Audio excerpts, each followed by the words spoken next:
So the latest update to the system is the Motion Explorer, which is basically a file management system of all the videos and that, and I think it really rounds this system off. Keith, do you want to just chat and just tell us a bit more about it? Yeah, well, it's actually a whole new piece of software that comes with the system. Yeah. So it's quite a big update, really. Yeah. What it does is it aggregates all your data.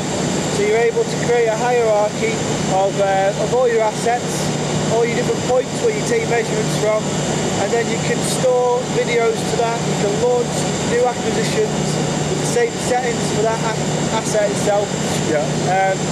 You can also put in JPEGs in there.